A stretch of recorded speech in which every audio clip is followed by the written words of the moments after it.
Баярлалаа. За тэгээд хэдэн сэтгэл судлаач нар юм сонирхолтой судалгаа одоо хийсэн байгаа. Ямар судалгаа вэ гэхээр хүмүүс ингээд ажиглаад хүмүүс өөрсдийнхөө талаар ер нь өөрсдөө хайрлах талаар ер нь ямар бодолтой байдаг вэ гэдэг юм судалгаа одоо авсан байдаг.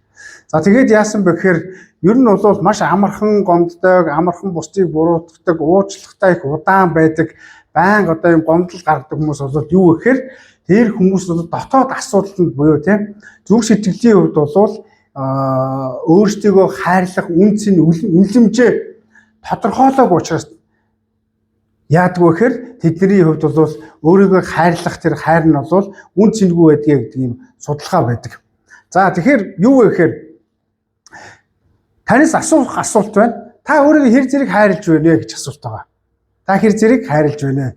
Өөрийгөө хэр зэрэг хайрладаг хүн бэ гэж та бодож үзээрэй. Тэгэхээр бид нар өөрсдөө зөвөр ойлгож, үн цэнээр үнэлж, зөвөр үнэлж чадах юм бол бид нар яах вэ гэхээр энэ дэлхий дээр хүмүүстэй ямар байдлаар хандаж чадах вэ? Төвчээртэй хандаж чадна, өршөөнгөө хандаж чадна, бас хайрлж чадна, бас уужилж чадна гэж бас хэлж чадна. За бид Библийн дагуу ярьж байгаа учраас тийм үү. Өнөөдөр бол хүмүүс яг өөрийгөө хайрлагаар янз бүрийн зүйл сурж байгаа тийм үү. Юу гэхээр нийгмийн сүлжээ ч юм уу бидэрт ийм зүйлийг заа. Янз бүрийн инфлюенсер ч юм уу өөрийгөө хайрлах гэдэг нь юу вэ? Чи ад жаргалтай бай. Чи одоо нэр алдарт хүрээ. Чи өөрийнхөө хүслийг л гүйцэтгүүлээ гэж. Өөрөлдвөл энэ цаг үе бол хүмүүс рүү маш их ийм контентуудыг хийдэг болсон. Тэгээ бид нар янз бүрийн өөрийгөө хайрлах мэдээж хүн болгон өөртөө хэрэгтэй зүйлүүдийг сонсохоор яг тэр гол point нь одоо юу явдаг вэ гэхээр чи өөрийгөө л бод. Чи өөрийгөө л үнэл. Чи өөрийнхөө л хүслийн дагуу амьдр.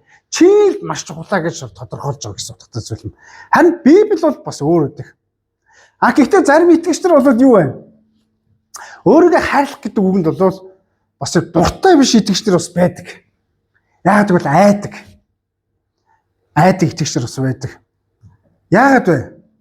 Тэд даруй байхыг дорд үзэхтэй андуурд учраас юм. Тэд өөрийгөө юу вэ? Үн цэнгүй эсвэл өөрийгөө буруутгаж амьдардаг учраас өөрийгөө хайрлах дургүй, өөрийгөө хайрлахаас айдаг хүмүүс их байж гэж хэлж болно. Зарим хүмүүс гэсэн өөрийгөө хайрлах нь одоо нүгэл гэж бодох хүмүүс байдаг. Тийм учраас ахтуулар минь ээ. Энэ цаг үе бол бидэрт юуг зааж өгч байгаа вэ гэхээр өнөө цаг үеиг бол 2 дугаар Тимот номдэр юу гэж 3 дугаар бүлгээр юу гэж хэлдэг вэ? Энэ цаг үе бол амж хувийн ичих үзэл санаа дүүрэн байх болно гэж хэлсэн байдаг. Тийм хүмүүс маш их байх болно гэж тодорхойлсон байдаг. Тийм учраас бид нар энэ үеийг контекст нийгмийн сүлжээг сонсох юм бол чи өөрийгөө ба чи л ашигтай байх, чамд ашигтай байх юм бол чи оролц хий, үйлд гэж чиний хүслийг л гүйцэтгүүлэхгүй бол чи нөхөрлөхгүйгээ бас яг сонгох хэрэгтэй гэж зааж байгаа гэж хэлж болно. Чи маш чухлаа гэж онцолж байна. Тийм учраас ахтуу нар минь ээ. Та бусдыг хайрлах талаар ойлголт хэр зэрэг байгаа вэ? Бид нар нийгмийн харилцаанд өдөр болгон хүмүүстэй бол харилцаж байдаг. Гэхдээ хүмүүсийг ойлгохыг хүсэж байгаа бол хамгийн эхлээд өөрийгөө хайрлах хэрэгтэй. Өөрийгөө ойлгох хэрэгтэй. Өөрийгөө эзний өмнө үнэлэх хэрэгтэй гэж хэлж болно. Яг тэгвэл бид нар өөрийгөө хайрлаагүй учраас бусдыг гэмтээдэг. Бусдад хохирол учруулдаг. Бас бусдыг өөрөөсөө холдуулж өгдөг. Өөрөө ч гэсэн бас бусдаас холдох үед бас байждаг гэж хэлж болно. Тийм учраас ахтуу нар минь ээ. Өнөөдөр та бүхэнтэй хуваалцах сэдв нь өрөөлийг ойлгох нь өөрийгөө хайрлахаас гэсэн сэдвээр хуваалцах байгаа. За миний сэдв бол дандаа нэг юм цэг байхгүй те. Тэгхээс тэг гэх нэг юм хоёрдмын санаатай сэдвтэй ирэх тийм үү. Өрөөлийг ойлгох нь өөрийгөө хайрлахаас гэж хэлж байгаа гэсэн юм. Өөрийгөө хайрлахаас. Тийм учраас та бүхэн өөрийгөө бусдыг хайрлаж, бусдыг ойлгохыг хүсэж байгаа бол өөрийгөө хайрлаарай. Өөрийгөө хайрлах нь бол тийм хувийн ичих явдал бол биш. Харин Христийн хайраар өөрийн үн цэнийг хүлээн зөвшөөрөх явдлыг бол өөрийгөө хайрлахаа гэж хэлж болно. Христийн хайраар. Тийм учраас бид нар хэд хэдэн ишлүүдийг бас үзчихсэн. Бүгдээр Эфес ном 5:28 29 дэх ишлэгийг үзье. Эфес 5:28 29 1328 дахь хуудас 29 дахь хуудас байна.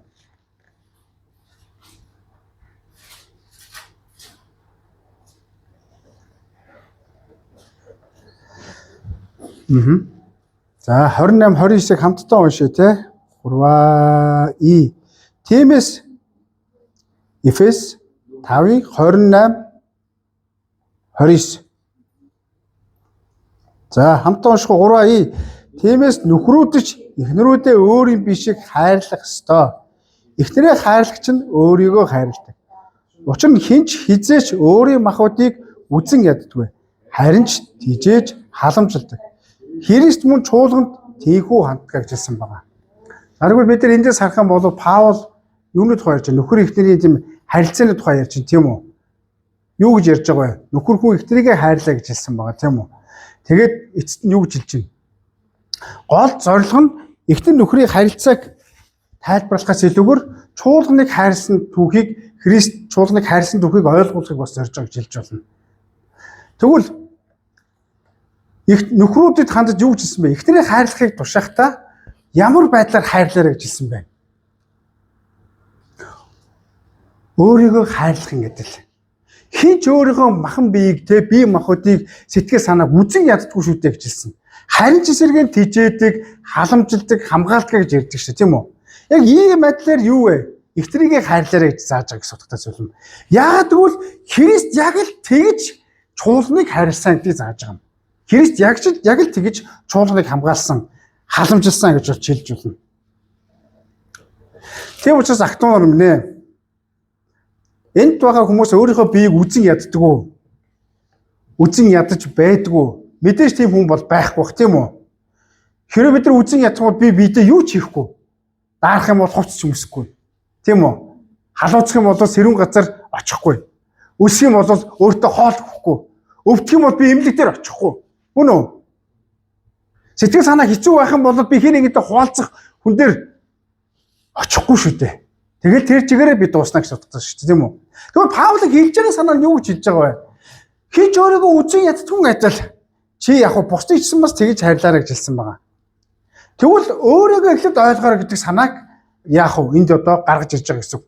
Тэгвэл өөрийгөө хайрлах. Өөрийгөө хайрлах. Та бүхэн өөрийгөө хайрлж байна уу? Хүний бие махбодын механизм байгаа ш, тийм үү? Ямар нэгэн зүйлээс сөрөг зүйл, ямар нэг хэцүү зүйл мэдрэхүйд өөрийгөө хамгаалах тийм механизм хүний дотор ажиллаж байдаг гэж ярьж байгаа. Тийм үү? Юм хөнгөнөөд байна уу? Тэгэхээр энэ бол төрөлхийн өөрийгөө тийм хамгаалах механизм хүний дотор байдаг гэсэн утгатай зүйл юм. Хамгаалах хэрэгсэл. Бурхан яагаад гэвэл хүнийг яг тийм оршуугаар бүтээсэй гэж хэлж байгаа. Тийм оршуугаар. Тийм учраас актуунаар нэ. Өөрийгөө хайрлахад та бүхэн зөв ойлголт авах нь бол маш чухал юм. Зарим хүмүүс өөрийгөө хайрлахыг хувь хичээх гэж боддог. Хувь хичээх гэж боддог. Өөрийгөө л боддог гэж бодож байна. Тийм учраас актуунаар нэ. Та бол Бурханы бүтээлийн нэг хэсэг.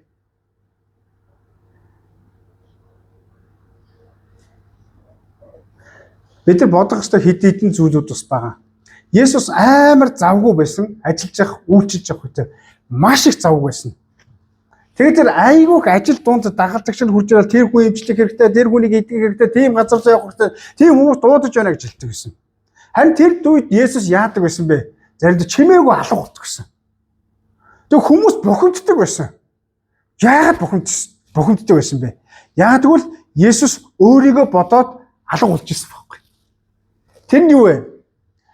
Хүмүүсийг харахад тэр алга болцсон, тэгээд надад туслах ёстой, намайг хамгаалахсан, намайг эдгэх ёстой, бидэрт гайхамшиг үзүүлэх ёстой гэж бодож ирсэн баг. Гэвч Есүс өөртөө цаг гаргаж ирсэн. Өөрөө тэр амар түүнд амралт хэрэгтэй байсан гэж хэлж болно. Тийм учраас заримдаа олон хүмүүсийн тэр бужигнанд завгүй байлуун стресс тунд яаж исэн бэхээр Есүс ч гэсэн бас бидэртэй адилхан 100 хүн байсан учраас тэр зай авдаг байсан. Тэр нь юу байсан бэ? Өөрийгөө бодоод амралт түнд хэрэгтэй байх үед бас байсан. Өөрийгөө бодоод эзэнтэй уулзах цаюуд их байсан. Бид гэсэн сүүлд завгүй цагууд юу гэж болдог вэ? Би амар завгүй байна. Айгүй юм хийж байна. Айгүй их ажилтай байна. Айгүй их одоо ингээд энэ тийм хийж байна. Утас шүрмэсээр оролж байна. Янз бүрийн лайв, янз бүрийн стрим үзэж байна. Ингээд янз бүрийн хийх гээд оролж байна гэж өөрсдөө ярьж идэг. Тэгээ бидний хоёрын санаа бүгдээрээ тийм болцсон байдаг. Ямар ч ингээд хүн харахад амар ядарч байгаа юм шиг. Тэгээ айгүй амархан хариулттай ядарч байна. Завгүй нэг гэж ярьж байгаа. Гэтэл Есүс яасан тэр үед болохоор өөрийгөө ботсон. Би хитрхийн ажил бодоод байгаа юм биш үстэй. Хитрхийн би хүмүүстэй ингээд янз бүрийн байдлаар тий би завгүй гэдгийг харагдуулах га тий зүтгэж байгаа юм биш үстэй. Би хитрхийн олон юм хийгээд байгаа юм биш үстэй. Би чи бурхны бодох орон зайгүй тийм завгүй амьдраад байгаа юм биш үстэй гэж бодож ирсэн. Тийм учраас Есүс яасан бэ? Фүн гэд зарим нь чимээгүй болж исэн. Зарим нь далга болсон. Зарим нь дагалдаг чинь хайгаад явж исэн шүү дээ тийм үү? Хайгаад явж исэн. Тийм учраас ах トゥ нар өөрийгөө хайрлах гэдэг нь хувийн ичиг зүйл бол биш юм аа. Харин өөрийгөө хайрлах гэдэг нь юу вэ? Паул одоо энд хэлсэн байна. Юу гэж хэлсэн бэ гэхээр 29 дугаар эшлэлээр ингэж хэлсэн. Учир нь хинч хизээч өөрийн махбодыг үзэн яддаг. Харин ч тижээж халамжилдаг гэж хэлсэн байгаа. Юу гэж хэлсэн бэ? Харин ч тижээж хамгаалдаг гэж хэлсэн байна. Тэгвэл өөрийгөө хайрлах гэдэг нь яг тэгвэл маш энгийгээр хэлэх юм бол сүнсээ арчлах, тордох, хамгаалах, тижээх, халамжлахыг ярьж байгаа гэсэн үг байхгүй юу? Ярьж байгаа гэсэн утгатай зүйл юм. Бид нар үүсэх юм бол яах ёстой вэ? Би идэх ёстой шүү дээ. Мөн үү? Би дарах юм бол хувцас өмсөх ёстой шүү, тийм үү? Би халууцах юм бол хувцас нэмгэлэх ёстой шүү, тийм үү? Яг үүнтэй адилхан тижээх, халамжлах гэдэг зүйлүүдийг Паул шууд ингэж оруулж ирсэн байна. Тэгэхээр энэ дээр тижээдэг гэдэг үгийг бид нар үзье. Тижээх гэдэг үг нь болохоор грек үгээр болохоор эктрефо гэсэн утгаар тайлбарлагдж байгаа. Энэ нь болохоор өсгөх, бойжуулах, төлөвшүүлэх гэсэн утгыг одоо хэлж байгаа. Тэгээд нас бид хүргэх гэсэн утгатай. Тижээх гэдэг та нар ойлгож байгаа шүү. Тижээхээр чинь ямар нэг хэм хүнийг одоо ингээд туслах гэсэн утгатай ярьж байгаа гэсэн үг шүү. Тийм үү? Хий нэг нь чадвартай болох гэсэн утгыг бас энэ дагуулж байгаа гэсэн үг. Тийм учраас Паул юу вэ? Паул ч яг юу вэ? Зүгээр ерөөсөө байгааг өөрийгөө үргэлж өсгөж, өөрийгөө үргэлж тордож, өөрийгөө үргэлж юу вэ? Төлөвшүүлэхэд анхаардаг байсан гэсэн утгатай зүйл юм. Анхаардаг байсан. Тэгэхээр эндээс харах юм бол бид нар сүнслэг утгаараа харах юм бол юу вэ? Зөвхөн хоолой тухай бол биш. Бид нар оюун санаагаа ч гэсэн үргэлж яах ёстой вэ? Тижээх ёстой. Бид нар сэтгэл санаагаа ч гэсэн үргэлж яах ёстой вэ? Тижээх ёстой, өсгөх ёстой, төлөвшүүлэх ёстой. Бид нар бурхантай харилцаагаа үргэлж яах ёстой. Илүү өдрөөс өдөрт баттгах ёстой гэж хэлж байгаа гэсэн үг байхгүй. Энийг бол экстрефо гэсэн утгатай үг юм аа.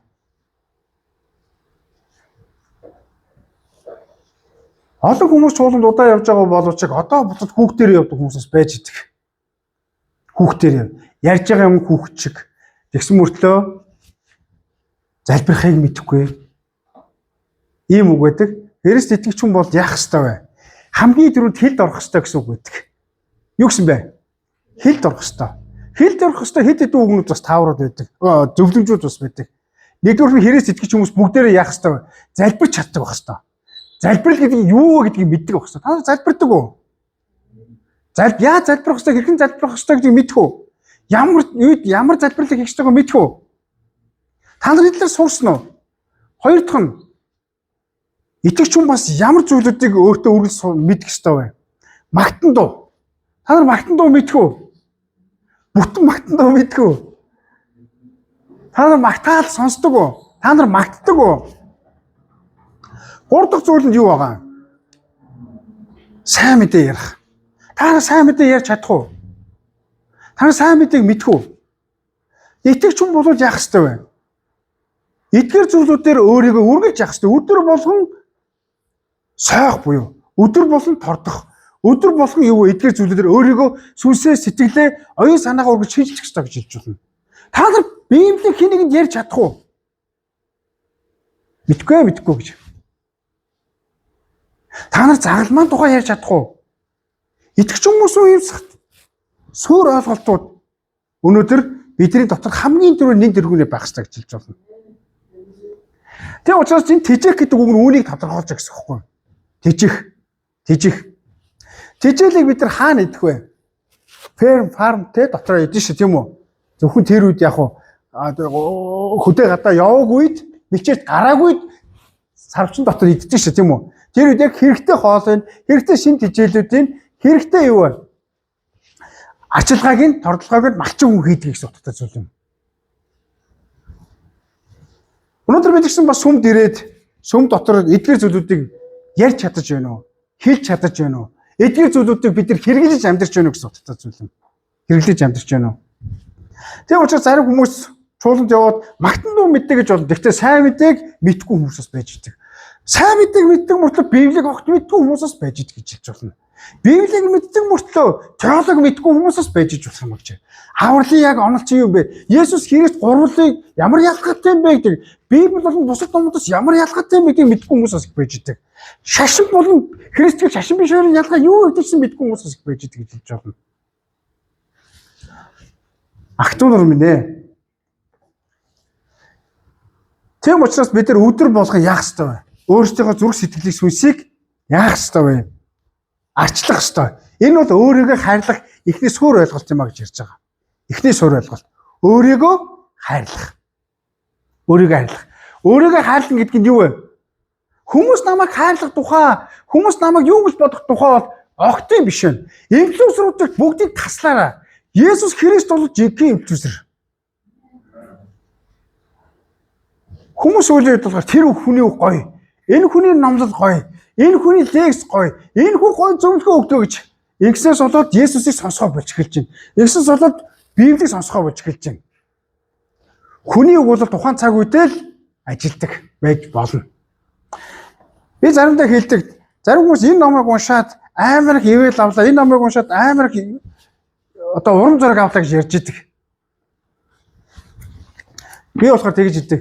Энэ үг бол энэ хүн хэлж байгаа үг, энэ хүний дамжуулж байгаа үг бол Бурхан энэ хүн дамжуулсан үг. А энэ хүн дамжуулсан үгээ бид гэрчлэл олгож л ярьж байгаа. А тэгвэл тэр хүний цаана байгаа Бурхан өнөөдөр чамд үгээ хэлэх нь бол чи жинхэнэ урам зориг авна гэсэн зүйл. Тийм учраас бид нар өөрсдийнхөө хайрлах талаар бодох ёстой. Өөрийгөө магтаалаар дүүргээрэй. Амен. Бурханы үгээр дүүргээрэй. Амен. Залбирлаар дүүргээрэй. Амен. Хүний үгээр биш. Хинээр вэ? Есүсээр өөрийгөө дүүргэх ёстой юм. Амен. Энэ өөрийгөө хайрлах суур их үндэсэ гэж бас хэлж болно. Таны хин нэгэн хайрлах тухай биш. Харин та өөрийгөө хайрлах. Өөрийгөө хайрлах нь бол юу вэ? Христтэй үргэлж ойр дотн байх юм. Дараа нь Паул юу гэж халамжлах тухай ярьж байгаа. Хин ч өөрийгөө үзэн ядгүй харин тийжээг халамжлахаа гэж хэлсэн байгаа. Халамжлахаа гэдэг нь тайлбаа гэсэн утгатай грек үг байгаа. Энэ юу гэж хэлж байгаа вэ? Халамжлах гэдэг нь бол дулаацуулаад, хамгаалаад, халуун хүүтэнд даарах, хувцсыг тохируулж өгөх, хаашаа бэлчээх вэ, хаашаа бэлчээхгүй вэ, хаашаа усны надаргаа хаашаа нь усны хор хаана очив зүгээрөө гэдэг, хаана араатан жигүүртэн байна, хаана аюулгүй байна гэдгийг бол халамжлах гэдэг үг нь тодорхойлж өгсөн зүйл юм. Есүс биднийг аваачаа бидний дотор нутгалчаад бидэнд өөрийнхөө үгийг өгчөөд залбирлыг суулгачаад биднийг хаяагүй байхгүй юу? Тэр одоо болоод ариун сүнсээр дамжуулаад биднийг яах вэ? Халамжилсаар байгаа нэг юм. Амен. Яг л дуулал номын 23 дугаар бүлэг дээр гарч байгаа хэрэг яг л тэр утга нэг байгаа байхгүй юу? Даасны дэмэн өмнө тэр шивээ засгаа гэж хэлсэн. Амен. Та бодож үзээрэй. Таныг итгэдэг хүмүүс, таныг эсэргүүцдэг хүмүүс, та дургүй хүмүүс та бурхантай хамт байгааг хараад юу вэ? Хүү хэдний бурхан ямар агуу өөрийг нь хамгаалж ширээ засч элбэг байдлаар өдөртөж байна гэдгийг хараад юу вэ? Паул энэ зүйлийг мэдрээд та дайснууд дэмэний өмнө ширээ засчихыг сайрхсан байгаа шүү дээ. Амен. Тэгээд Давид дуул 23 дээр юу гэж үсгэж вэ? Би эзний өргөд мөнхөд байна гэж хэлсэн байгаа. Амен.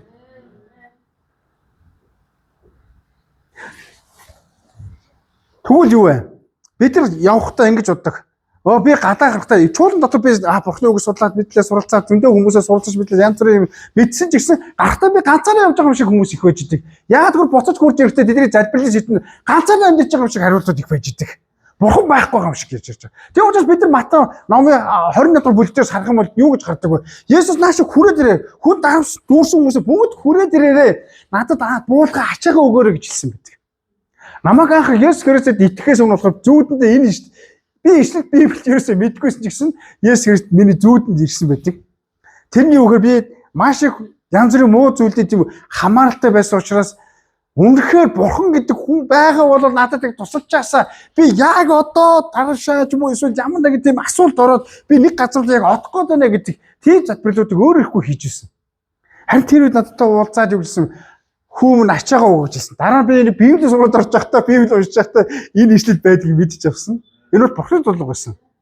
Гэтэ хүмүүс намайг чуулганд ирэхэд болохоор Чингисээ чиний өдий зэрэгтэй байгаа нь би чамайг чуулганд авчирсан учраас чи намайг битгий мартаараа гэж.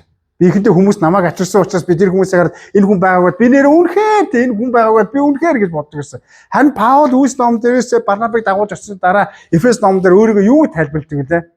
Хүнээр биш. Үүсээр биш. Эр чадлаараа биш. Бурхнаар би дуудагцаа гэж хэлсэн байдаг. Харин Бурхан бидний хүмүүс өөртөө дуудсан тул хүмүүсийг ашигладаг. Нөхцөл байдлыг ашигладаг. Зөв зэрэгтэйг хүртэл ашигладаг. Амен. Ан зэрэгтэйг хүртэл ашигладаг шүү дээ юм уу? Мөн үү?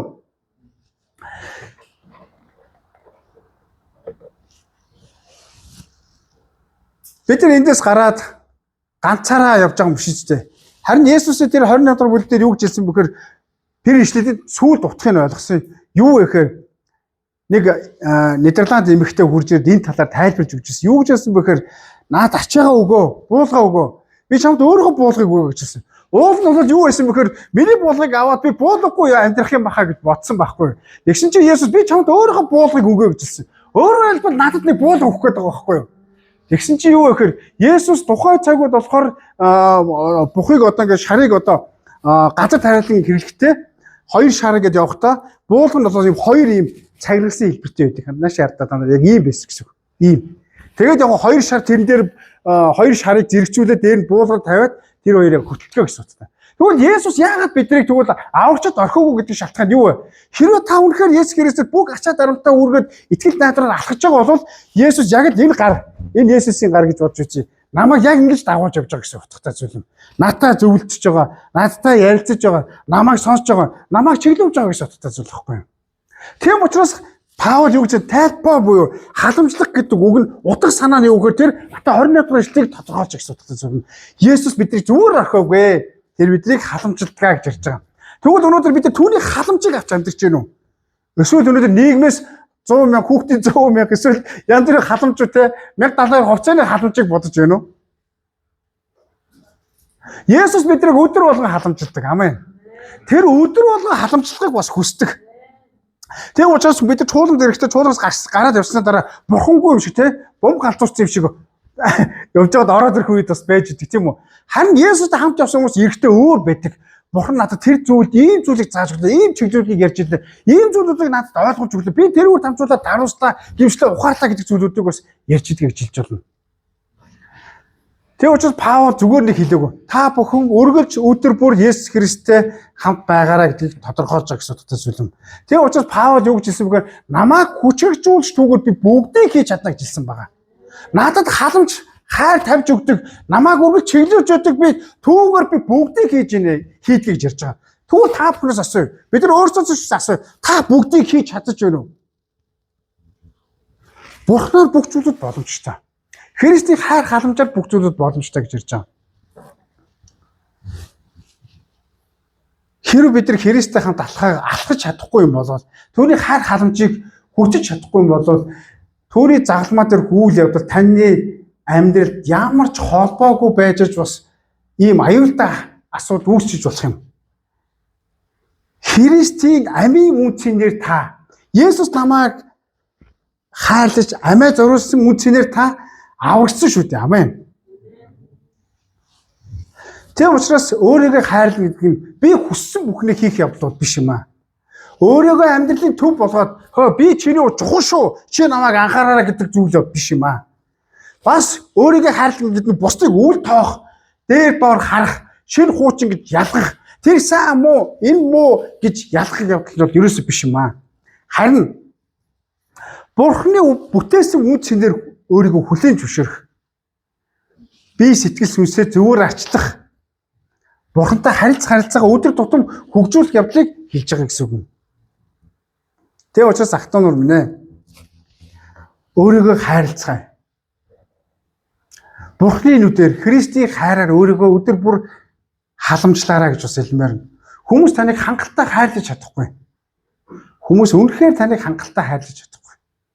Тэгээ Майкл Жорданоос нэг сурвалжлагч ингэж асуусан байдаг. Та хүүхдүүдээс юу хүлээдэг вэ гэж. Тэгээ Жордан юу гэж хэлсэн бэхээр би хүүхдүүдээс битгий хүлээлт хаа гэж хэлдэг. Би тэрийг нь хаахгүй байгааг нь үргэлж харж байгаа гэж хэлсэн. Why? Яагаад вэ? Яагаад гэвэл хүн болгон чиний хүлээлтэнд хүрч чадахгүй. Нөхцөл байдал ч чиний хүлээлтэнд байж чадахгүй гэж хэлж байгаа. Чиний найзууд, чиний ажлын газар, чиний бүр багасаа найзсан ч гэсэн чиний хүлээлтэнд байж чадахгүй. Харин чи өөрийгөө хүлээлтэнд тавь гэж хэлсэн. Чи юу хүсэж байгаа вэ? Тэр зүйл дотор чи өөрийгөө тэр хүлээлтэнд хүргээ гэж хэлсэн байдаг. Тийм учраас Жорданд яагаад амжилттай байсан бэ? Яагаад 5 бүгж авсан бэ? Яагаад амжилттай байсан бэ? Тэр өөрийгөө тэр хүлээлт рүү өөрийгөө л тэмүүлүүлж, өөрийгөө л золиослож, өөрийгөө л тэр зориг дотор өөрийгөө чанаржуулж ирсэн гэсэн утгатай зүйл юм. Өнөөдөр Христ итгэж хүмүүс чанартай итгэж байх хэрэгтэй.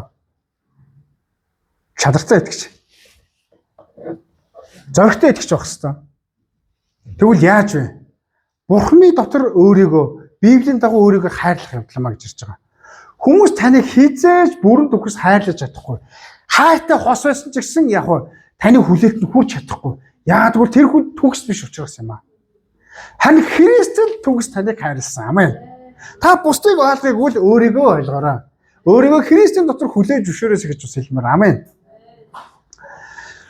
Бид нар 2 дугаар Тимот 3 дугаар бүлгийг бас үзэх хэрэгтэй байна.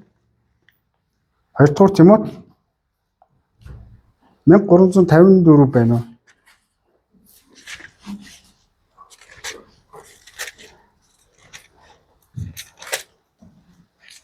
За хамтдаа уншия. Нэр аюул сони байд. Та нар байна бас гээд баяр наадам гэхгүй бас өөрийгөө хайрлаад ирж байгааг баяртай байгаа шүү. Бусд нь өөрсдөө хайрлаад явцсан гэсэн бол бас биш байгаа тэгээд ямар ч нэг хотод байгаанууд нэгэд ирж байгааг баяртай байгаа шүү тий. За 3:1-ээс 5 дугаар ишлэг хамтдаа уншия. 2 дугаар Тимот 3:1-ээс 5. Олсон уу? За Тэгэхээр эцсийн өдрүүдэд хэцүү цаг ирнэ гэдгийг мэдэж ав. Учир нь хүмүүс аминч, мөнгөнд дурлагч, бардам их цантай, доромжлагч, эзэгхээ дуулуургүй, үл талархагч, ариун бус, сэтгэлгүй, эвлэрдгүй, гүтгэгч, биеэ хяндгүй, хэрцгий, сайныг үзэн ядагч, тэрслэгч, бодлогогүй, биеэ тоодог, Бурхныг хайрлагч байхаас илүү зугаа цэнгэлийг хайрлагч болох болно. Тэд итгэл сүсэх дуртайч хүчийг нь үгүйсгдэг. Чи тэднээс хол бай. Тийм хүмүүсээс хол бай гэхээс илүүгээр таны дотор тийм хүмүүс байгаа бол тэднийг гаргаж хаяарай гэсэн үг шүү. Тэ? Эцсийн цаг үед угаасаа ийм зүйл маш их байгаа. Өнөө цаг үед ийм зүйл маш их байна. За энэ ишлээс харах юм бол 2 дугаар ишлээс харах юм бол тухайн үед болоод еврейчүүд, юудэчүүд чухал үгийг дарааллахтаа хамгийн чухлыг нь хамгийн ихэнд бичдэг шүү тийм үү? Есүсийн дагалдагчаас хамгийн чухал нь хэн байлаа? Петр байсан тийм үү? Тэгвэл Петраас хамгийн муу хэн байлаа? Юудас байсан шүү тийм үү? Тэгвэл хамгийн ноцтой асуудал нь юу байх вэ? Аминж үзэл санаа буюу хувь ээжих үзэл санаанд гарч байгаа гэсэн. Тэгээ хувь ээж үзэл санаа нь бүр явсараад хамгийн сүлдээ ямар хүмүүс очиж өөрийнхөө итгэл сүсгийг хүртэл үгүйсгэх хүн болно гэдэг дүнэлтийг болоод тэр төгсгөл 5 дахь ишлэлээр нь тодорхойлж байгаа гэсэн үг байхгүй юу? Амиа ухтаа өөрийгөө бодох юм болоод одоо яа энэ дээр гарч байгаа юмуд гарч ирж шээ тийм үү? Доромжлагч, дуулуургүй, эцэгхэд үл тоодог те үл талархагч, ариун бус гэд мөн сэтгэлгүй ямар амар үгүй тийм үү? Ийм нүд хувь ээжигс эдгээр зүйлүүд гардаг байхгүй юу? Хувь ээжигс. Тэгэд эцтэй дүүнэлт нь юу гэж ярьж байгаа вэ? Ийм хүмүүс юу сүсэг дуртай муртай, сүсэг биш л дуртай муртай гэж ярьж байгаа. Магтах дуртай, залбир дуртай, ярих дуртай, уулзах дуртай, үйлчлэх дуртай, янз бүрийн бурхны талаар те би бурханд итгэ гэж ярих дуртай муртай үнэндээ түүний хүчээр амьддаггүй гэсэн. Хувь ээжиг байдал ийм аюултай юм гэж ярьж байгаа. Тийм учраас өөрийгөө хайрлах болно хувь ээжигийн эндүрлийг бид нар эндээс гаргах хэрэгтэй гэсэн юм. Эндүрлийн зүрээ гарч байгаа гэсэн үг зүйл.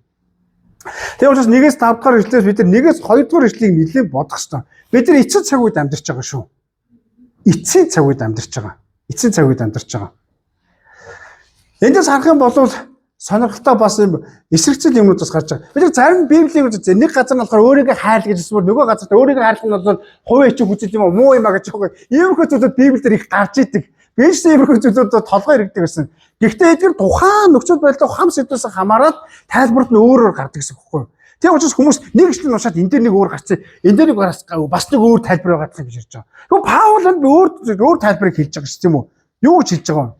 Өөрийгөө одоо амьд үзэл санаа тий өөртөө санаатай хүн нь бол юу вэ? Өмнөх хэсэгтээ Эфесээр харах юм бол одоо сайн зүйлээ гэсэн энэ дэр гарсан чинь муу зүйлийн тухай тодорхойлж байгаа гэсэн утгатай юм. Өөрөөр сөрөг утгаар тайлбарлаж байгаа гэсэн үг байхгүй юу? Тэгвэл эндээс харах юм бол өөрийгөө хайрлаж байгаа хүмүүсүүдийг юу вэ? Буруу шиж байгаа юм шиг харагдаж болох юм. Буруу шиж байгаа юм. Тэгвэл Паул хоёр өөр ойлголтын тухай гарч байгаа гэсэн үг. Хоёр өөр ойлголт нь. За энэ дээр гарч байгаа одоо манай энэ орчуулга дээр болохоор аминч гэсэн утгатай байхгүй. Хүмүүс аминч гэж ярьж байгаа. Аминч. Пилатус гэсэн утгатай. Пилаутос. За ийм грек үг байгаа шүү зөө. Энэ ямар утгатай вэ гэхээр аминч гэдэг утга нь болохоор өөрийгөө бүх хүмүүсээс илүү гэртээ ч ялгаагүй. Найз нөхөрлөлтөө, үргэлж нөхөрлөлтөө чуулган дотор ч гэсэн бүх хүмүүсээс илүү өөрийгөө төв болгох. Анхааралтай байх. Эсвэл намайг л олох хэрэгтэй. Бусад хүмүүс бол юу вэ? Намайг ойлгохгүй байх юм бол хүмүүст асуудал байна гэж бодох. Өөрөөр хэлбэл өөрийгөө төв болгодог хүнийг тодорхойлж байгаа гэсэн үг байхгүй юу? Мөн өөрийгөө ашиг сонирхлыг чухалчилдаг хүн. Ашиг сонирхлоо. Ямар нэгэн зүйл хийх үед бол надад ямар ашигтай вэ? Надад хэрэгтэй зүйл юу байна вэ гэж бодох явдал байхгүй юу? Юу вэ? Мөн өөр нэг гурав дахь тайлбар нь болохоор өөрийгөө шүтэх. Өөрийгөө яг зэгц хүмүүс намайг хараад гоё гэж хэлэх ёстой, магтах ёстой, сайших ёстой. Хүмүүс намайг хараад бүх муухай байсан ч гэсэн эргээр үнэлэх ёстой гэж хэлсэн. Өөрийгөө шүтэх гэж ярьж байгаа. Өөрийгөө шүт. Энэ бол юм ноцтой үг байгаа байхгүй. Тэгвэл ийм хүмүүс эцэстээ юу гэхээр сүсэг бишрэл ярьдаг гэсэн, итгэл үнэмшил ярьдаг гэсэн эцэст бурхны хүч чадлын талаар амьдрдаггүй хүнийг тодорхойлж байгаа гэсэн үг байна. Хин ч итгэл үнэмшлийн тухай ярьж, хин ч ухаарлаг ярьж, хин сайн мэдээд бусдад зөвлөгөө өгч болно. Гэхдээ юу вэ? Өөрөө ерөөсөө тэр бурхны хүч чадлыг амсаж мэдэрч тэр халамж хайр тижээлийг ерөөсөө хүртэж амьдрдаггүй хүнийг тодорхойлж байгаа гэсэн үг байна. Өөрөөр хэлбэл энэ хүмүүсийн тодорхойлолт нь шууд утгаараа бол бурхнаас өөрийгөө дээр тавих гэсэн утгатай зүйл байхгүй. Бурхнаас өөрийгөө дээр тавих. Тэгвэл бид нар эхлэл ном дээр очих юм бол юу гэж хэлдэг? Евэ цахтаа юу гэж хэлдэг вэ? Чи энийг итгэх юм бол юу шиг болно гэж хэлсэн бэлээ? Бурхан шиг болно гэж хэлсэн байхгүй. Хувийн хичээх үзэл ийм аимшигтай мөн чанар оршиж гэсэн байхгүй. Ийм харгас байдал оршиж гэсэн утгатай зүйл байхгүй. Тэгвэл чуулган дотор болон бусад хүмүүс бид нар хоорондоо бурхан юу гэж бид нар гівтэй байгаараа гэж хэлсэн байдаг шүү дээ. Яг пааз шиг. Харин амиж үзэл санаа илүү хол байх болно. Олон хуваагдлыг бий болох болно гэсэн утгатай зүйл юм. Тэг учраас актонор нэ. Амиж үзэл санаа болвол би ийм байхыг хүсэж байна. Надад ийм ашигтай байх ёстой. Намайг хүмүүс хэрхэн үнэлж байна. Миний эрх ашиг хамгаалагдж байна уу гэдэг асуултуудыг дандаа төрүүлж тавьж хамтарч амьдарч үйлчилж энэ амьдралдаа алхдаг хүмүүсийг тодорхойлно гэсэн үг. Би ямар нэгэн зүйл хийхэд надад ямар ашигтай бол миний хүсэл надад одоо сонирхол юу байгаад нийцж өгөө нийцгүй нэ зүйлүүдийг үргэлж боддог гэсэн үг. Энэ нь бол даалт юм шаардлага байхгүй. Тийм учраас ахтун нүнэ. Миний амьдралын төвд бурхан байх ёстой. Амен. Хэрвээ бид нар хувийн хичээж байгаа бол бидний дотор энэ доорх зүйлүүдийн хам сэдвүүд энэ чигээ салан утгууд бол зөндөө байгаа л да. Гэхдээ энэ чинь зүгээр наад захын дурдсан хэсгүүд шүү дээ. Чи амиж яваад мөнгөнд дурлаа гэж бардам, их замтаа, доормжлог, цэцэгтэй дуулуургүй гэж ярьж байгаа. Өнөө цагууд хүний эрхийг чухалчилдаг цаг үг гэж яриад байгаа. Тэг хүн болгон өөрсдийгөө үйчилсэн. Бурхан хизээж хүмүүсийг үйчилдэггүй. Бүгдийг бурхны хүүхэд гэж хардаг. Өөрсдийгөө альфа, жензи тэгж ингэж ярих дуртай хүмүүс их байж идэг. Бид нар бол бурхны хүүхдүүд. Энэ өөрийнхөө үн цэнийг маш тодорхойгоор бурхны төвд байлгаж чадах итгэгчдийн дүр төрхөө гэж шилж байна. Мэдээ судалгаа шинжилгээнд дээр бол эдгээр зүйлүүдийг хэрэгж болгох ч гэсэн цаг үеийн байдлуудыг бид нар судалж дүгнэж болгох ч гэсэн бид нар хизээж бурхны хүүхэд гэдгийг өөрийгөө тэр Бурхан бол миний амьдралын төв гэдгийг тодорхойлох тунхаглал шүү гэдгийг хэлээд байгаа гэсэн үг.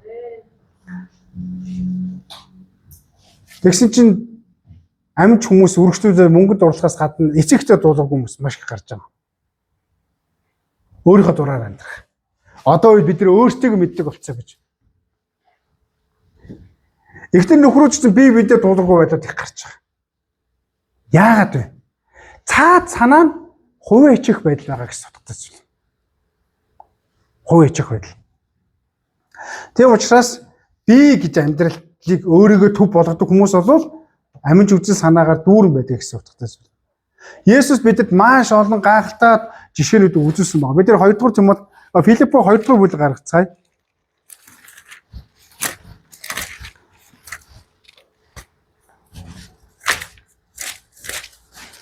2-оос харах юм бол Есүс ямар байсныг бид нар санах хэрэгтэй. Бидний модель загвар бол Есүс Христ юм. Есүс энэ аминж үзэл би гэдэг үзлийг хугалсан, хагалсан, буталсан. За 2 дугаар Тимот 2-ын 5-аас 8-ыг уншъя тэхүү. Бидний ямар бололтой байх тухай зааж байгаа. 2 дугаар Тимот Филиппо 2-ын 5-аас 8. За уншуу. 3 өөр хоорондоо Христ Есүс байсан шиг тийм бодолтой бай. Хэдийгээр тэрээр Бурхны дүр байсан ч Бурхантай тэгш байх гэсэнгүй. Харин өөрийгөө юу ч үгүй болгон боолын дүрийг авч хүнтэй адил болжээ. Хүн төрхийг олсон тэрээр өөрийгөө дор дулгаж үхэлт загалмаа үхэлт хүртэл дуулууртай байваа гэж хэлсэн байна. Амен. Паул хэлж байна. Ой ах дүүнэрээ сонсороо. Та нар Есүс байсан тийм бодолтой байгаа ч гэж ятгах байгаа. Тэр ямар бодолтой байсан бэ? Тэр боол байсан. Тэр үхэлд хүртэл өөрийгөө зориулж байсан. Тэр Паулын ярьж байгаа хоол мессеж нь Есүсийн тухай байна. Тэгвэл өнөөдөр бид нар хинээс тийм үлгэр жишээ авч суралцаж байгаа вэ? Хэнийг ихчээс үү? Хэнийг ахаас үү? Хэнийг дүүгээс үү? Эсвэл найзаасаа юу? Чиний найз хизээч Есүс биш гэдгийг битгий мартаарай. Чиний зөвлөгөө янз бүрийн инфлюенсер өгч байгаа хүмүүс хизээч Есүс биш гэдгийг санах хэрэгтэй. Бид нар заримдаа мартдаг. Тэр хүн байхгүй очвол чуулганаас яваад өгчдөг хүмүүс бас байж идэг. Тэр хүн ирэхэ болчих юм бол би ч гэсэн болио гэж бодох хүмүүс байж идэг. Бид нар Есүстэй адилхан бодолтой байх юм бол бие бинийгээ дотроо үхэж, даруусаж, нэгдэж, дуулууртай байлаар дамжуулаад илүү бид нар явах. Христийн дүр төрхийг бид нар бай газараа гэрэлтүүлж чадна гэсэн утгатай зүйл юм. Есүсийг та нар бодороо. Есүс бас эцэг юу хүсэж байсныг л тэр боддог байсан. Есүс ч гэсэн өөрөө Есүсийн дуулууртай байдал тэр даруй байсан тэр зорилго нь юу вэ? Бурхны хүсэл юу вэ гэдгийг бодож байсан байхгүй юу? Ямар сантай Гецеман цэцэрлэгт удахгүй түүнийг барьжтаад шүнжэнгөө тамал зодох гэж байгаа үед нь юу болсон бэ? Амар хүн учраас амар тэр өвдөлтийг мэдрээд амар юм болох юм байна. Бурхан минь энийг өнгөрүүлж өгөөч гэжсэн. Тэгтээ юу гэжсэн бэ? Та өөрийнхөө хүслээр хийгэрэй гэжсэн. Дуулууртай байсан. Энэ хэний төлөө байсан бэ? Бурхан яагаад тийм харгас байсан бэ? Тэр гимнүгэл өөрөө юм харгас. Бардам байдал Бурхангүй амьдрал өөрөө юм харгас байсан. Тэгээ Бурхан юуроос чимээгүй байсан. Чимээгүй байна гэдэг нь юу вэ? Есүс болохоор Бурханд энэ зүйлийг хүлээн зөвшөөрсөн Бурханы ажил дуусаагүй учраас Бурхан түүнд хариулаагүй. Тийм учраас Есүс хариулахгүйс учраас та өөрөө мэдээ гэжэлсэн. Энэ хэний төлөө байсан юм? Бурхан чиний төлөө байсан байхгүй. Бурхан чиний төлөө хамгийн даруй нэгэн байсан. Тэгвэл асуулт гаргацгаая. Өнөөдөр таны дотор та бодож үзээрэй. Таны дотор нэг бардам Петр нэг бууж өгдгөө хизээч энэ хүний бууж өгөхгүй дээ хизээч би тололтоод байх болно гэсэн тийм хүн байгаа юу? Бид нар түүнийг загалмаатай цогцлох ёстой. Бид нар шатран амьдарч байна уу?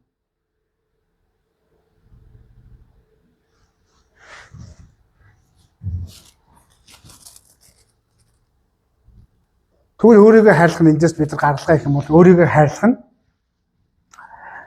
болвол Бурхны хайрыг хүлээж авч тэр хайраар амьдрах явдлыг тодорхойлж байгаа гэсэн үг. Тэгвэл өөрийгөө хайрладаг хүн зүгээр хайрлагдаг нь юу? Өөрийгөө Бурхны хүүхэд гэдгийг бүрэн дүрэн хүлээн зөвшөөрөх явдал юм аа. Бурхны хүүхэд. Амен. Өөрийгөө хайрлана гэдэг нь бас юу вэ? Энэ дэлхий дээр би яаж өөрийгөө хайрлаж чадах вэ? Яаж би хүмүүстэй зөв харилцаатай байж чадах вэ гэхээр Галаат 2-ын 20-ыг цээжлээд үзээрэй. Тэр айгүй их юм тэн дотор нуугдаж байгаа. Галаат 2-ын 2 дээр юу гэж хэлдэг вэ?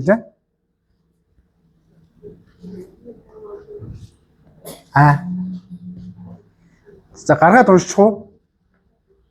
Галаат 2-ын 20.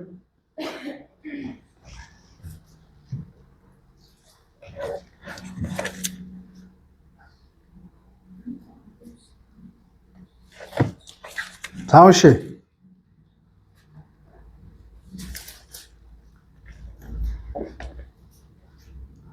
Гаргасан байна уу? За хамтдаа уншъя. 3 1320 дугаар үзөө. Тэ хамтдаа уншъя. 3 Харин миний дотор амьдардаг Христ юм. Эдүүгээ махбодоо миний амьдарч байгаа нь намайг хайрлаж миний төлөө өөрийгөө өргөсөн Бурхны хүүд итг итгэлээр амьдарч байгаа хэрэг юм аа.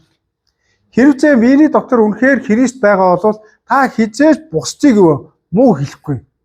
Харин муу хэлэх үгүй юу гэдэг сонголтыг харин та хийх боломжтой.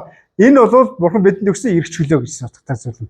Та Христтэй хамт Христийн үлгэр дуурал Христийн үг хэлээр ярилцах юм бол таны дотор юу явагдах вэ? Бурхны хайр байгаагийн тод илрэл юм а гэж ярьж байгаа. Бурхны хайр дотор та өдөр бүр өөрийгөө хайр халамжилж байгаагийн нэг илэрхийл юм а гэж хэлж болно. Тэгэхээр өөрийгөө амьдралын төв болох амьдралаа бид нар өгүүлэх хэрэгтэй. Хүмүүс намайг л хайрлах ёстой, намайг л ойлгох ёстой, би л юм байх ёстой гэж бодох үзлүүдээсээ бид нар яах ёстой вэ? Өөрийгөө даруусгах хэрэгтэй юм а гэдгийг хэлж байгаа гэсэн үг юм. Тэгвэл энийг бид нар арайж байгаа өөр кейсээр ашиглая. Та нар Бурхны хүслээр амьдарч байгаа юу? Бусдын хэрэгцээг харж чадаж байна уу? Эсвэл өөрийнхөө л хэрэгцээг харж амьдарч байна уу гэдэг асуулт байгаа. Зөвхөн кейс зүгээр энүүгээр дамжуулаад өөрөөд харуулаарай. Яг амьдрал дээр өөрийнхөө хэрэгцээг л харах гэж ажиллаж хөдөлмөрлөж бусад үүх тухай биш, бусад туслах тухай биш. Бусад хүмүүс энэ юмар дамжуулаад Бурхны таньж мэдэх тухай биш. Зөвхөн л өөрийнхөө хэрэгцээг л харах гэж энэ хүртэл амьдарч байна уу гэж ярьж байгаа. За сүүлийн нэг зүйл яриа. Есүс бол өөрийгөө зөв хайрлах бодит загвараа гэж ярьж байгаа. Есүс ч гэсэн бас бидэртэй адилхан 100% хүн байсныг бид нар энэ талаас нь бодох хэрэгтэй байгаа. 100% хүн байсан. Мэдээ 100% бурхан. Тэр талаас нь бодож үзэх юм бол тэр бас бидний шиг даарсан, өлссөн, ядарсан, сэтгэл санаанууд гэсэн бас хэцүү байсан үед бас байж болно. Марк номдоос харах юм бол Есүсийг маш олон хүмүүс дагаж явахад Есүс юу гэсэн. За одоо бүгдээр амрья гэдэг үгд хитэнтэй бас дурдж идэг. Амрья гэж. Дагалдагч нь ч гэсэн амар их ажиллаж хөлбөрлөж байсан. Тэгээ Есүс яасан бэ? Бидэртэй адилхан тэр амарсан. Тэгвэл амарна гэдэг нь юу илэрхийлж байгаа вэ? Амарна гэдэг нь бидний хувьд бол амралт бол эзэнтэй харилцааг тодорхойлж байгаа. Эзэнтэй харилцааг тодорхойлж байгаа гэсэн үг. Тэгвэл Есүс ганцаараа байх үед амарч явах үед юу хийдэг байсан бэ? Та амархан хариулах байх. Залбирдаг байсан. Эзэнтэй уулздаг байсан. Магадгүй тэр унтаж амардаг байсан баг. Бид нар Мосег гэсэн бас мэднэ. Мосеч гэсэн асуулт тулгараад хүмүүс өөдөөс нь янз бүрийн байдлаар дийслээд амар олон асуудлуудыг авчирч ирэхэд тэр яасан бэ? Бас алга болчихдог гэсэн. Тэр яадаг вэ? Эзэнтэй уулзахаар явдаг гэсэн гэж ярьж байгаа. Тэр амар ганцаарддаг байсан. Тэр амар шантардаг байсан. Тэгвэл яг түүний жинхэнэ амралт нь бол Бурхантай уулзах уулзалт байсан гэж ярьж байгаа. Уулзалт байсан. Та 7 хоногт уцаа хэдэн цаг янз бүрийн одоо платформоор орж байгаа гэж. Миний утсан дээр та өнөөдөр тэдэн цаг дунджаар Facebook орсон байна. Та тэдэн цаг одоо YouTube орсон байна гэд. Би нэг TikTok, Instagram дээр нэг хэрэглэдэг учраас. Тэгээд тэнгуүлээ би яг хөр чат бат бүх юм ингээд нээлттэй байгаа, актив байгаа ч ер нь үздэг. Тэгээ хаяад явчихдаг. Тэгээ нэг хаяа хүмүүс яхаар дагаад үзчихгээд байдаг тийм юм байгаа ч гэсэн би уцтай уулзах ёстой юу гэдэг асуулт байгаа. Энэ утас намайг маш олон зүйл донтуулж иж болох юм. Эзэнтэй уулзах, эзэн талаар бодох, шууд өөрийгөө амраах зүйлүүдээс илүү холдуулж иж болох юм гэж ярьж байгаа. Тэгэхээр ажил их байна. Өнөө цаг үе хамгийн одоо аюултай үг болохоор завгүй гэдэг үг болсон. Завгүй гэдэг. Хүмүүс намааг их хэрэгтэй гэдэг үг ярьдаг болсон. Тэгээ ийм зүйлүүдээс бол би завгүй байна, би ажил хийж байна, би айгүй хэм хийлээ гэж сүнслэг ажил амар хэм хийчихэд эсвэл хүмүүс өөрсдөө зориулаад амар хэм хийчихэд тэрийг ариун гэж бодоод би ядарч байна, би хулдаж байна, надад хэцүү байна гэж ярих болсон. Бурхантай уулзах цаг байхгүй учраас юм. Тийм учраас зарим ажлыг бид нар үгүй гэж хэлж чаддаг байх хэвээр. Зарим ажлуудаас тухгүй болвол орхиод явах чадвартай байх хэвээр. Энэ миний итгэл үнэмшил дараа болж бол орхиод явах хэвээр шүү дээ. Марта Марийг бид нар мэднэ тийм үү?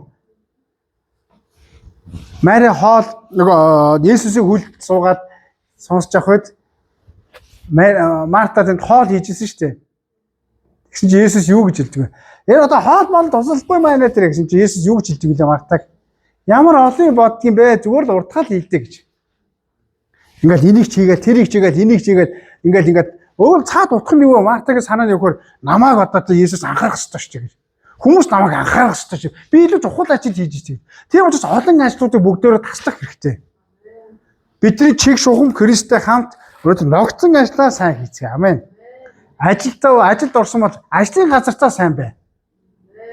Өөр олон сошиалаар ягаад энэ газар руу очие, энэ хувцас өмсөе, энэ юм худалдаж авъя, энэ лайвыг үзье гэл.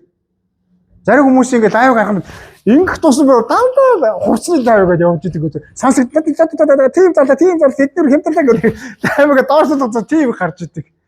Хүү.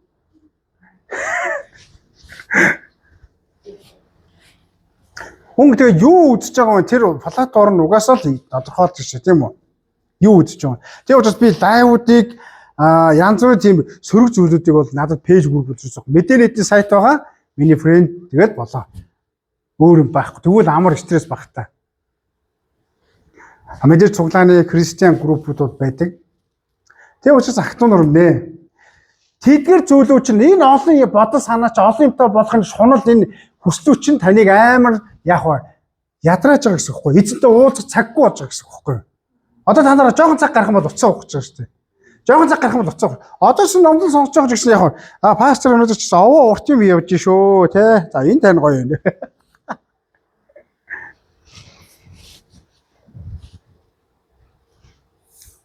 Тэгээд дэлхийн авраг хөл бөмбөг энэ жил нэг ч үзээгүй.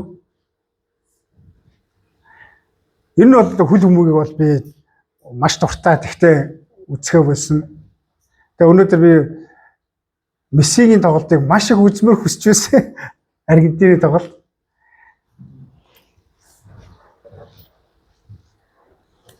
Тэгтээ миний хувьд бол мөргөл чухал. Эзний одоо хүндэтгэх цаг чухал байсан. Тэглээгээд өгчихгүй бах. Зарим нэг юм байхгүй болохоор өгчих гээд байгаа юм шиг айшилдаг, хүмүүс рүү дайрдаг, дизелдэг хүмүүс байдаг шүү дээ. Ууралдаг те. Хүн болоо таны хүлээтэнд байж чадахгүй. Хизээч хүн таны хүлээлтэнд тэнцэж чадахгүй. Хүн харин яг та өөрөө өөрийгөө л хүлээтэнд зөвшөөрлөөсэй гэж бас хэлмээр байна. Христ рүү хандсаа амин. Тийм учраас бидний хамгийн том аюул завгүй байдал гэдэг үгэндээ бид дэндүү тасцаад энэ бүр худлаа ярихад хүртэл хэрэгэлдэг үнэнч байсан ч гэсэн бас мэдээж хэрэгжилж байгаа ч гэсэн зүйлдээ бүр ингээ байдаг гэж хэлсэн. Завгүй байна гэдэг. Тэгээ хүмүүс одоо цуглаан дотор янз бүрийн эсийн бүлэгчийг цугларахаар завгүй байгаа юм уу? Өнөөдөр ийж чадахгүйсэн завгүй болсон уу гэдэг хэлсэн. Энэ завгүй гэдэг үг чинь уул нь бол бидээс гарах одоо тийм ёстой биш аахгүй юу? Христч хүмүүсүүд бол тийм шүү дээ тийм үү? Эзний өдөр ирэх ирэхгүй бид нар одоо ивэд ирч чадахгүй болсон уу? Ивэд за яах вэ? Өнөөдөр та нар завтай учраас ирсэн үү? Завгүй учраас ирсэн үү? Аль аль ирсэн? нэг талаас нь хараад завгүй учраас ирсэн тийм үү? Эзэнтэй уулзах завгүй байна л гэсэн үг шүү дээ. Амен. Мэдээж бол завчаас ирсэн хүнийг би үгүйсгүй мэдэхгүй л дээ. Гэтэл ямар ч бидний хувьд бол гол төвлөрөл бол эзэн миний амьдралын төв байх ёстой гэдэг утгаар л ирсэн баха гэж. Нэг өнөөдөр нэг мессеж надад ирэх баха гэж бодож ирсэн баха. Тэгэхээр өөрийгөө хайрлах нь юу вэ? Бурхантай уулзах цагаа бүгдээрээ өөртөө үргэлж нэгдүгээрт тавьдаг байгаасаа гэж хүсэлмээр байна. Амен. Тэгээ өглөө ингээс сэрэнгүүтлэг хамгийн түрүүнд авдаг юм чи юу вэ?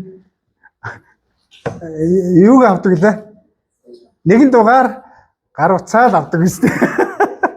Урчин юу болоо гэж тэр юу болоо гэдэг. Би зарим мэдээллүүдийг ингээд энд эдс хүмүүсээс сонсдог. Нэрээ тийм болов гэдэг. Нэг хайгаад нэрээ тийм болсон гэдэг. Би болж байгаа төмс байгаа юм уу үгүй юм уу? Тиймэрхүү байдлуудаас харагддаг. Яа тэгэхээр ийм олон юм бодохоор надад айгүй сөргөр нөлөөлөд байгааг бас мэдрээд байгаа. Тэгэл димий нэг ядаргаата тэрний асуудал тэгж ярих одоо зав одоо бас байна уу та гэж. Нөгөө зөвхөн бодит юм а ярьсан арай л амьдралтай ч юм уу та гэж бас бодогдгүй бас байж байгаа. Тийм учраас хөөе завгүй болгоод байгаа нь утасны янз бүр фалат орнуудыг зоригтойгоор тэ маяг shift delete хийгээд дарчдаг байгаарай гэж хэлмээр байна те. Харин ашигтай юмуд бол байлгаа шүү дээ хэрэгтэй юмуд. Библи аппликейшн байна. Яасан. Зүгээр библи аппликейшн зүгээр шүү дээ. Тийм байна. За тэгээд өөр нэг юм болохоор өөрийгөө хувь хичээхэд бас нэг анхаарах хэрэгтэй зүйл нь юу гэхээр хэд бас бусдыг битгий бодоорой. Бусдыг. Есүсээс хүртэл хүмүүс хурж ирээ. Тэр тийм газар хэрэгтэй байна гэхэд бол Есүс юу гэж хэлдэг вэ? Угаа бүгд ийшээ явъя гэж хэлдэг шүү дээ тийм үү? Есүс үдээс хүмүүс нь хурж ирээд тийм манай нутгийн ээж нь Есүс яваад би өөрчөө яваад гэдэг гэсэн шүү дээ тийм үү? Яагаад тэгэж явж исэн бэ? Зорилго нь хүмүүс таалагддаг, хүмүүсээс алдрыг авах тийм зүйл биш байгаа байхгүй. Хүмүүст нийт зүйлүүд хүмүүс наад чи олон хүмүүс итгэцэн үү? Олон хүмүүс өөртөө чи ирж гэнэ үү? Үгүй. Тэрээс түүний зорилго нь юу вэ? Бурхны хүсэл вэ? Бурхны ажил чухал байсан. Амен. Бид нар ч бас илгээлтээр явхад болохоор олон эсэргүүцэлтэй тулгарч ирсэн. Оёйгүй олон эсэргүүцэлтэй тулгарч ирсэн. Янз бүрийн нөхцөл байдлуудад тулгарч ирсэн. Тэгтэл бид нар яасан бэ? Сайхан донслолтоор яваад очсон. Тэгээд шал танихгүй ямар газар очих болоо гэдээ ямар цаг агаартай ямар навч цэцэгтэй газар очих болоо гэж очсон. Тэгээд яасан бидний зорилго бол юу байсан бэ? Юу ч болж исэн явна гэдэг зорилго байсан учраас бид нар юу зогсоогоогүй гэсэн утгатай зүйл юм. Зарим хүмүүс одоо яваад хэрэггүй биш үү гэж хүмүүс ярьж ирсэн. Зогсоочих юм биш үү да амархан шүү дээ. Есүс бол яг юу болсон бэ? Зорилготой байсан. Тэгвэл өнөөдөр та хүмүүсийн сэтгэл санаа нийцүүл хүмүүс өнөөдөр тийш гоё юм шүү тийшээ яваад амраа тэнд гоё зугаалаа гэж хүмүүс ярих бол нэр тийшээ бол гоё ч гоё амарчих юм уу гэж бүгдээрээ хуулиар явах тохиолдол бас байж байгаа. Тэнд өнөөдөр айгүй их тийм тренд юмуд гарсан байна. Хүмүүс тийшээгээ тийм их худалдаж авч тийм юм мод болж байгаа хүмүүс яг тийшээгээ явж болох юм. Тэгээд хайр мөнгө зээл одоо юу гэдгийг хамаг юм аа гэдэг үрдэг. Хувцас хунар энэ дэлхийн гой сайхан зүйл хүмүүсийн гой одоо хуйлж байгаа зүйл бол бидний амьдралын зорилго биш ээ.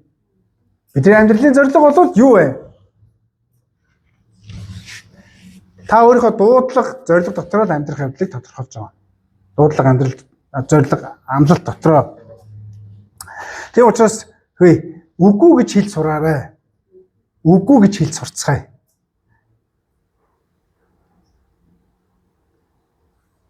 Үгүй гэж хэл сурцгаая. Энэ их хэцүү бах те. Хэцүү. За яг хаа тэгээд одоо бүгдээрээ үгүй гэж хэл суръя. Тэхүү. Үгүй л гэж хэл суръя. Үгүй л гэж хэл суръя.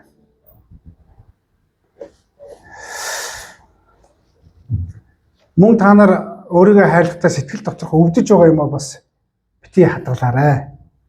Хичнээн гоё инээгээд цоглог байсан ч гэсэн дотроо ганцаардсан хүмүүс маш их байдаг. Одоо сэтгэлээр унсан явдлаа нуудаг хүмүүс бас их байж идэг. Улаан цагаан тусламж хэрэгтэй мөртлөө зүгээрээ гэж боддог хүмүүс их байж идэг. Есүс ч гэсэн сэтгэлээ илэрхийлж байсан шүү. Түүний сэтгэл зүйг бид нар харах хэрэгтэй. Тэр Гесеман цэцэрлэг дотор хашгирч ирсэн шүү дээ. Тэр тамлуулж явахдаа загалмаа тэр хөтөлбөр дотор байгаа зүйлүүдээ тий хашгирч залбирч ирсэн шүү дээ. Тэр дотор уурж байгаа зүйлүүдээ хүртэл гаргаж илэрхийлж ирсэн шүү дээ. Тэгэхээр бүх зүйлүүд нь юу вэ? Ариун уур байсан гэж хэлж болно. Бид нар өөр утгаар ярьж байгаа шүү дээ. Ариун цухалдал гэж бас нэрлэдэг. Бурхны хүн буруу зүйл хийж байгаа учраас буруу гэдэг миний дотор болохгүй юм байна гэдэг яах вэ? Хэлжсэн шүү дээ. Тэгвэл та нар Давидыг хэлсэн байж байгаа. Давид дуул 32 дугаар бүлэг дээр 50 дугаар бүлэг дээр юу хэлсэн бэ? Тэр сэтгэл хөдлөлд мэдрэмжүүдээ гаргасан. Сэтгэл минь чи юу болонгортмаа эзнийг магтаа гэж сүнслэг үг хүзэл тунгалж байсан шүү дээ. Өөрөө өөрийгөө юу Бурхны дотор яасан бэ? Хайрлах хайраар тордож ирсэн гэсэн үг байхгүй юу? Тэг хүмүүс гэм нүгд үлчээ дотроо хизээж сүнслэг үгийг тунхлахгүй тий зүгээр тэрийг бодоод явах нь бол асуудал гэдэг юм гэж ярьж байгаа. Тэгэхээр бүгдээрээ өөрсдөө хайрлах энэ хайрыг сэргээгээс явж хэлмээр нь эхний зүйл нь юу вэ? Өөрсдөө Бурхны үг зайлбарал, магтаал, сайн мэдээгээр өдөр болгон өөрсдөө цэнэгэлдэг байцгаая. Утасны чинь цэнийг дуусвал цэнэгэлж л таараашаа тийм үү? Цэнэггүй утастай явбал яах вэ? Ямар ч ашиггүй үстэй. За тэгээд дараа нь юу вэ? Бид нар өөрсдөө яг Христийн өдөржин дотор авч явах хэрэгтэй. Өөрөөр хэлбэл халамжийг бид нар яах хэрэгтэй. Үргэлж өөрийнхөө дотор Христээр өдөрдүүлж амьдрах хэрэгтэйг тодорхойлж байгаа. Мөн өөрийгөө хайрлна гэдэг нь бусдаас хамааралтай амьдрах явдал биш юм аа. Бурхны хайраар өөрийгөө дүүргэх явдал юм аа гэж ярьж байгаа. Тэгэх юм бол бид нар бусдыг ойлгож чадна гэж хамтдаа залбирцгаая.